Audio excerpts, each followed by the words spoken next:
Hai teman-teman, saya Tri. Kalian tahu asal-usul Gunung Bromo dan Gunung Batok? Kita akan menceritakan sedikit tentang asal-usul Gunung Bromo dan Gunung Batok serta nama suku yang ada di sekitarnya, yaitu bernama suku Tengger, di mana suku Tengger setiap bulan purnama pada bulan ke-10 tahun Saka melaksanakan upacara Yatnyakasara. Mari kita simak yuk. Pada suatu hari di dusun lereng Gunung Bromo, ada pasangan suami istri yang sedang menunggu kedatangan putra mereka lahir ke dunia. Dia adalah seorang raja Majapahit yang meninggalkan negerinya dan membuat dusun di lereng Gunung Bromo bersama pengikutnya.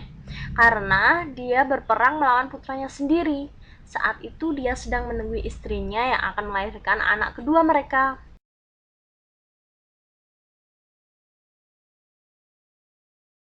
Kanda, bayi kita lahir. Anak kita perempuan, Dinda. Tapi Kanda, kenapa kita tidak mendengar suara tangisnya ya? Tenang, Dinda. Bayi kita normal dan sehat. Dan wajahnya nampak bersinar bagai titisan dewa. Kita namai buah hati kita Roro Anteng, yang berarti seorang perempuan yang diam dan tenang. Baiklah Kanda. Sayang. Tidak jauh dari tempat mantan raja, ada pasangan suami istri yang sedang menunggui kedatangan anaknya lahir ke dunia.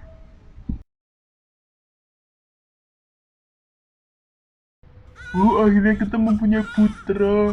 Dia seorang laki-laki, tampak montok dan sehat. Iya pak, kita namakan saja dia Joko Seger, yang berarti laki-laki yang berbadan segar. Gimana pak? Iya, Bu. Kita namakan saja dia Joko Seger.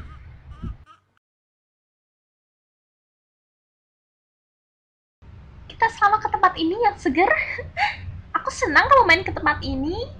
Oh, Pak Anteng, kamu itu selalu begitu ya. Begitu gimana? Iya, selalu bahagia gitu. Hihihihihi. Kalau itu ya pastilah. Beberapa tahun kemudian, Roro Anteng dan Joko Seger sudah menjadi dewasa. Kecantikan Roro Anteng pun sudah tersohor ke penjuru tanah air, hingga ada seorang raksasa yang menginginkan dan meminang Roro Anteng untuk menjadi pendampingnya. Hai Roro Anteng, maukah kau menikah denganku? Hohohohohoho. Hmm, Sebenarnya, gimana ya? Hmm, Baiklah Kiai Bima, aku menerima pinanganmu, tapi dengan satu syarat. Apa itu? Cepat katakan.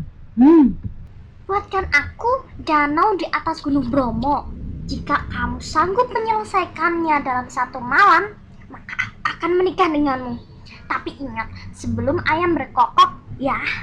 Hohohoho. Itu mah kecil. Aku akan melaksanakannya, Roro Anteng. Tunggu aku. Hohohoho.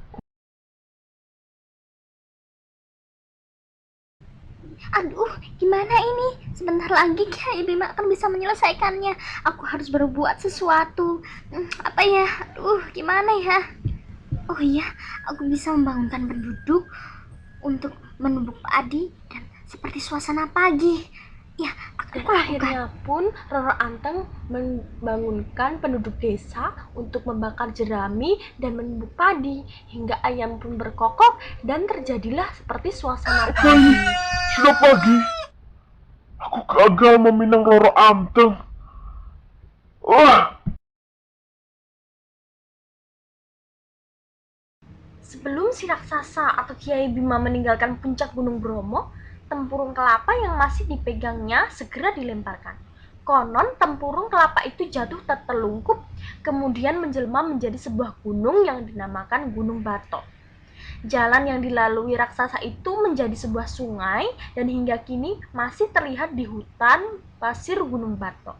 Sementara danau yang belum selesai dibuatnya itu menjelma menjadi sebuah kawah yang juga masih dapat disaksikan di kawasan Gunung Bromo. Betapa senang hatinya Roro Anteng dan keluarganya melihat raksasa itu pergi. Tak berapa lama kemudian, Roro Anteng pun menikah dengan Joko Seger. Setelah itu, Joko Seger dan Roro Anteng membuka desa baru yang diberi nama Tengger.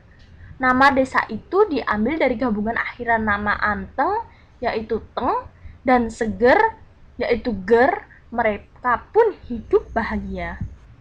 Tapi pada suatu ketika terjadilah sesuatu. Dinda, sudah bertahun-tahun kita menikah, belum juga dikaruniai anak.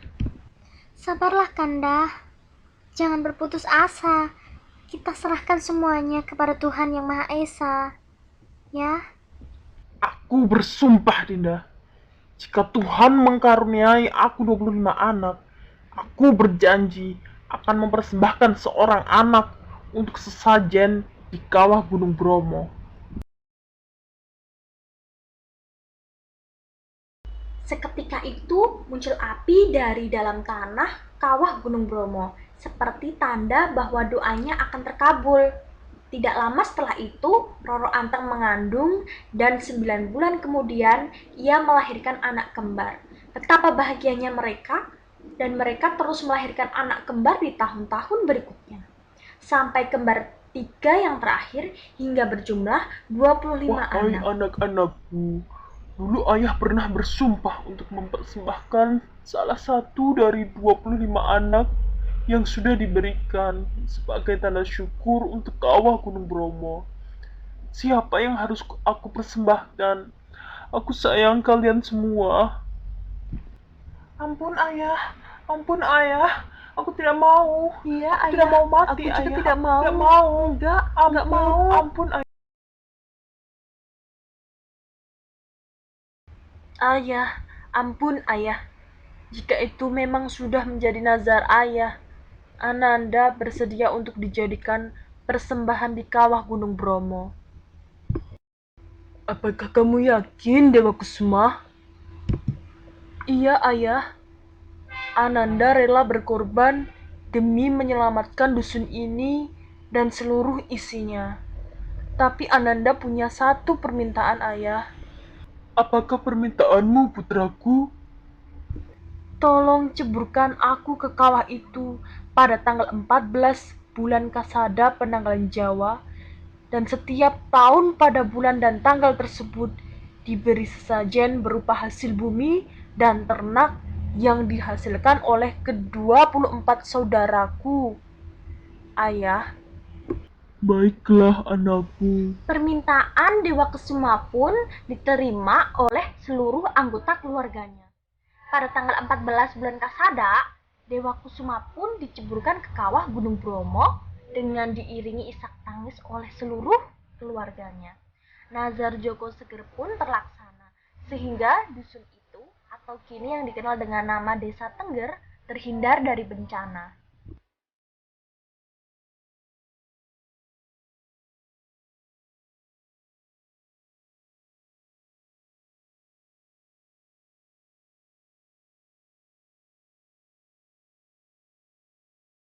Sekian cerita rakyat yang bisa kami sajikan untuk teman-teman. Semoga bisa bermanfaat. Sampai jumpa lagi di cerita rakyat berikutnya. Salam Tri, bye.